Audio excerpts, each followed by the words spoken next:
Teman-teman, di samping saya ini adalah Romdoni. Beliau ini Ketua RW 8 Boto Putih, Kelurahan Simolawang lebih tepat. Kelurahan Simolawang, Simokerto, Surabaya.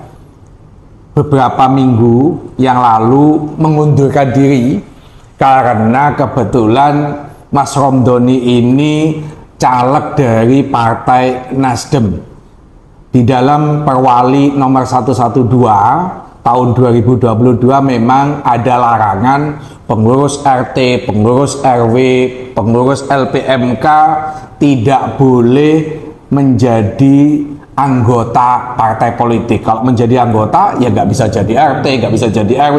Nah masalahnya karena nyalek tentu kan pasti itu menjadi anggota partai politik. Akhirnya mundur ya? Mundur. Tepatnya kapan Mas Doni mundur? Mundur saya tanggal 24 bulan 9 saya mundur. Kalau sertijabnya itu pada tanggal berapa ya? Tanggal 4 kalau nggak salah. Tanggal 4. Tanggal 4. Setahu Mas Doni ada berapa orang-orang nyalek yang akhirnya dia dikorbankan mau tidak mau harus mundur? Ya banyak. Baik dari RT, RW, LPMK yang masih bertahan menjadi pengurus kampung meskipun latar belakangnya dia nyalek. Latar belakangnya nyalek. Oh ternyata ada yang mundur. Iya. Kayak Mas Doni. Iya. Ada yang nggak mundur? Ada yang nggak mundur. Oke, ada yang tidak mundur ya. Ada yang tidak mundur. Nah, apakah tidak ada yang protes kalau nggak mundur itu? Yang pastinya banyak yang protes, tapi dari partai-partai tertentu yang memprotes. Tapi kalau saya sendiri secara pribadi lebih kesatria karena saya melihat Perwali 112 itu bahwasanya RT, RW, LPMK yang nyalek harus mundur meskipun itu masih bisa diperdebatkan. Tapi alangkah lebih elok jika kami meletakkan salah satu jabatan, baik itu jabatan sebagai ketua RW untuk melangkah ke anggota DPR, dalam hal ini pencalekan lewat dari Partai Nasdem. Yang aneh itu kan begini ya, wali kota atau kepala daerah tidak ada larangan menjadi pengurus partai. Iya. Rata-rata kepala daerah itu banyak yang menjadi pengurus partai. Menteri malah jadi ketua partai juga banyak, Gerindra, Golkar. Ayo apa mana? Iya. PAN itu ketua umumnya jadi menteri.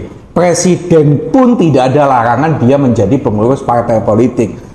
Nah, apa sih kesalahannya RW itu sehingga menjadi anggota partai aja nggak boleh gitu loh?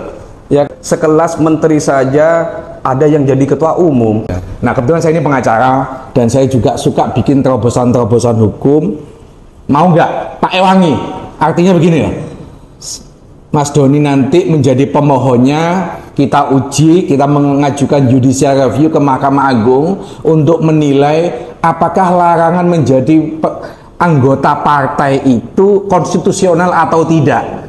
Pentingnya begini, nggak ada salahnya, tidak ada larangan apapun baik itu undang-undang dasar maupun undang-undang partai politik yang melarang masyarakat RT, RW, LPMK, menjadi anggota partai itu nggak ada larangan. Mau nggak kalau mau itu digugat? Kalau saya sendiri sangat setuju, Cak, karena saya sendiri melihat konten-kontennya Cak Soleh, terutama antara terbuka sama tertutup itu yang mempelopori Cak Soleh. Mudah-mudahan dengan adanya konten atau podcast singkat ini, lagi-lagi terobosan ini yang kami harapkan. Karena apa?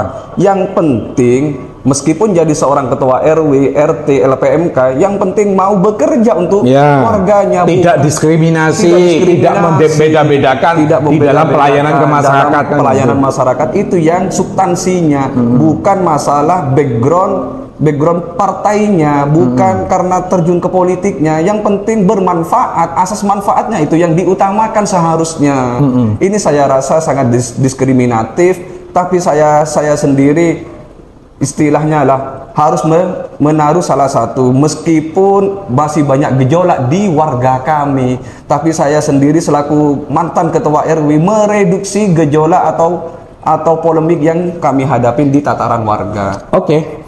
Teman-teman, apapun setuju tidak dengan gagasan ini menggugat Perwali nomor 112 tahun 2022 terkait larangan pengurus RT, RW maupun LPMK menjadi anggota. Yang menjadi masalah ini kan dilarang pengurus RT, RW, LPMK menjadi anggota partai politik. Setuju tidak terhadap gugatan ini? Setuju silakan komen, nggak setuju pun silakan komen.